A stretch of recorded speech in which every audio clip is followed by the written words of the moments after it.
এখন ওখানে জামাতে ইসলাম অনেক শিক্ষা প্রতিষ্ঠান দখল করে নিয়েছে, না একটাও নেয়নি।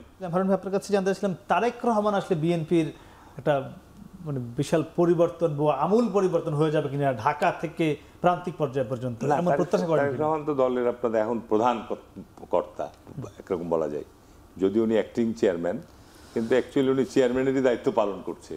সুতরাং উনি সুদূর প্রবাস থেকে দায়িত্বটা পালন করছে। যখন দেশে আসবে স্বাভাবিক কারণে তার একটা পরিবর্তন দলের মধ্যেও আসবে এবং আপনার দলের নেতাকর্মীদের মধ্যে একটা উচ্ছ্বাস উদ্দীপনা আসবেই, এটি স্বাভাবিক। বলা হচ্ছে ঢাকা শহরে ইতিহাসে সর্ববৃহৎ একটা জমায়েত হবে, এটা তো স্বাভাবিক। আপনি 71-এর কথাই যদি চিন্তা করেন যে 71-এ যখন শেখ মুজিব পাকিস্তান থেকে দেশে আসলো, রেসকোর্স ময়দানে যে সমাবেশটা হয়েছিল, এটা তো ওই সময়ের আলোকে যদি আপনি হিসাব করেন, তখন তো এত কমিউনিকেশন ছিল না, এত গাড়ি ঘোড়া ছিল না, এত লঞ্চ ট্রাক ছিল না, নিঃসন্দেহে তখন একটা ঐতিহাসিক সমাবেশ হয়েছে।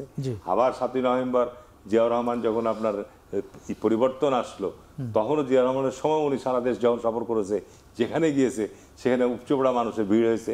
হ্যাঁ, এটা স্বাভাবিক। তো সুতরাং এই যে একটা পরিবর্তন এসছে, এবং নিঃসন্দেহে বিএনপি একটা বর্তমানে বৃহত্তম রাজনৈতিক দল, তার প্রধান আসছে দেশে, সারা দেশ থেকে মানুষ ছুটে আসবে, সারা দেশ থেকে যে যার মতো নিজস্ব উদ্যোগে, কোনো দল থেকে কাউকে আপনি এটার জন্য ব্যবস্থাপনা করা লাগবে না, ঘোষণা হলেই সারা দেশ থেকে আপনার আলাদা করে আনার জন্য কোনো আয়োজন করা লাগবে না। স্বতঃস্ফূর্ত ভাবেই আপনার সারা দেশ থেকে লোক, অতীতে যত সমাবেশ হয়েছে বিএনপির আনুষ্ঠানিকভাবে ঘোষণা দিয়ে, আপনার শুধু জানতে পারলে সারা দেশে সেদিন ঢাকা শহরে সত্যিকার অর্থে একটা বিরাট গণবিস্ফোরণের মতো অবস্থা হবে আপনার। দ্বিতীয়ত কথা যেটা আপনি বললেন, যে আমার চেয়ে এটা আপনি ভালো জানেন যে তারেক রহমান কখন আসছে।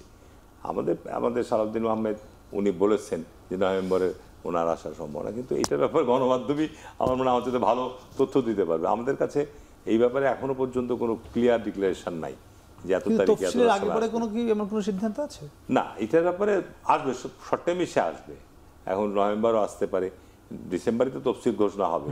সুতরাং ধরে নেওয়া হচ্ছে যে আমাদের আগামী মাসে উনি আসতে পারেন, এটা একটা দলের শীর্ষ জায়গা থেকে বলা হয়েছে। আচ্ছা, উনি আসলে একটি, আপনি বলছিলেন যে গণবিস্ফোরণ হয় মানুষের একটি আশা আকাঙ্ক্ষার, সেই যে রেসটা, গণবিস্ফোরণের রেসটা, সেটি প্রান্তিক পর্যায়ে পর্যন্ত বিএনপির হাতে এখন মানুষ যে নিপীড়িত হচ্ছে, চাঁদাবাজি হচ্ছে, দখল হচ্ছে, নানান অভিযোগ রয়েছে গণমাধ্যমে, এটি কি বন্ধ হবে আপনার কি ধারণা? না, শুনেন, এখানে ব্যাপার হচ্ছে যে একটা পরিবর্তন এসছে, তো এখন একটা পরিবর্তনের পরে সারা দেশে এখনো গণমাধ্যম এবং আপনার আমাদের সামাজিক যোগাযোগ খুবই আপনার ব্যাপকভাবেই, এর মধ্যে কিছু গুজব আছে, কিছু সত্যতাও আছে, ঠিক আছে না? যেন আমার এলাকায় আমি বলবো, চাঁপাইনবাবগঞ্জ জেলায় এ ধরনের কোনো ঘটনাই নাই।